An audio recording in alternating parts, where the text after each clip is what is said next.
പാകിസ്ഥാനിലെ ഭീകര കേന്ദ്രങ്ങളിൽ ഭാരത നാവികസേനയും ആക്രമണം നടത്തിയെന്ന വാർത്തകൾ വരുമ്പോൾ വീണ്ടും ചർച്ചയാവുകയാണ് ഓപ്പറേഷൻ ട്രൈഡന്റ്. 1971 ഇന്തോ പാക് യുദ്ധസമയത്ത് കറാച്ചി തുറമുഖം തകർത്തത് ഇന്ത്യയുടെ നാവികപ്പടയാണ്. കറാച്ചിയിലെ മിന്നലാക്രമണത്തിൻ്റെ വീരഗാഥയുടെ ഓർമ്മകൾ പുതുക്കിയാണ് ഭാരതം നാവികസേനാ ദിനം ആചരിക്കുന്നത്.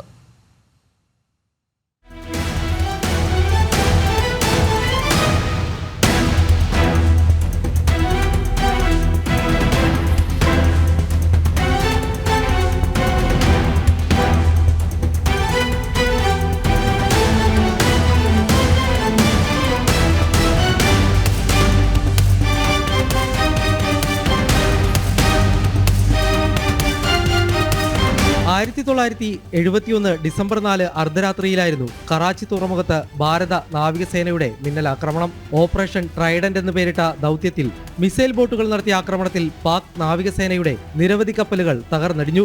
രണ്ടാം ലോക മഹായുദ്ധത്തിന് ശേഷമുള്ള നാവിക ദൗത്യങ്ങളിൽ ഏറ്റവും തിളക്കമുറ്റതായിട്ടാണ് ഓപ്പറേഷൻ ട്രൈഡന്റ് യുദ്ധചരിത്രത്തിൽ അടയാളപ്പെടുത്തുന്നത്. 1971 ഡിസംബർ 3 ഇന്ത്യൻ വ്യോമകേന്ദ്രത്തിന് നേരെ പാകിസ്ഥാൻ നടത്തിയ ആക്രമണത്തിന് മറുപടിയായിരുന്നു ഓപ്പറേഷൻ ട്രൈഡന്റ്. ഈ മേഖലയിൽ ആദ്യമായി കപ്പൽ വേധ മിസൈലുകൾ ഉപയോഗിച്ചത് ഓപ്പറേഷൻ ട്രൈഡന്റ് ആണ്.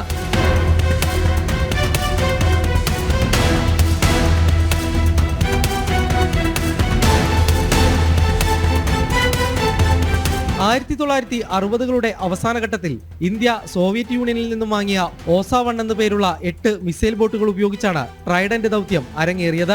കപ്പലുകളെ തകർക്കാൻ സാധിക്കുന്ന സ്ട്രൈക്സ് മിസൈലുകളും അത്യാധുനിക റഡാറുകളും ഈ ബോട്ടുകളിലുണ്ടായിരുന്നു. ഇന്ത്യൻ നേവിയുടെ യുദ്ധക്കപ്പലുകളായ INS വീർ, നീർഘട്ട്, നിപത് എന്നിവയുടെ അകമ്പടിയോടെയാണ് നാവികപ്പട കറാച്ചിയിൽ പ്രത്യാക്രമണം നടത്തിയത്. ഇന്ത്യക്ക് യാതൊരു നഷ്ടവും വരുത്താതെ പാകിസ്ഥാന് കനത്ത പ്രഹരമേൽപ്പിച്ചാണ് ദൗത്യം പൂർത്തിയാക്കിയത്. പാകിസ്ഥാന്റെ ഡിസ്ട്രോയർ, ആയുധങ്ങൾ സംഭരിച്ചിരുന്ന ചരക്ക് കപ്പൽ, മൈൻ സ്വീപ്പർ എന്നിവ ആക്രമണത്തിൽ നിരംപരിശായി. PNS ഖൈബർ എന്ന പാകിസ്ഥാൻ നേവിയുടെ ഡിസ്ട്രോയർ പടക്കപ്പൽ തകർത്തുകൊണ്ടായിരുന്നു വിനാശത്തിന് തുടക്കമിട്ടത്. തുടർന്ന് PNS ഷാജഹാൻ, വീനസ് ചലഞ്ചർ എന്ന സൈനിക ചരക്ക് കപ്പലുകളും ചാരമാക്കി. പാകിസ്ഥാൻ സൈന്യത്തിനായുള്ള ആയുധങ്ങളും പടക്കോപ്പുകളും വഹിക്കുന്ന കപ്പലായിരുന്നു വീനസ് ചലഞ്ചർ. കറാച്ചി തുറമുഖത്തെ എണ്ണ സംഭരണികളും തകർത്തായിരുന്നു നാവികപ്പടയുടെ മടക്കം.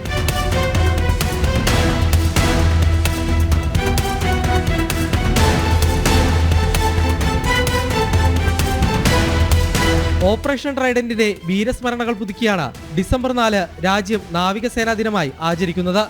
കിരൺകുമാർ, ജനം, കൊച്ചി.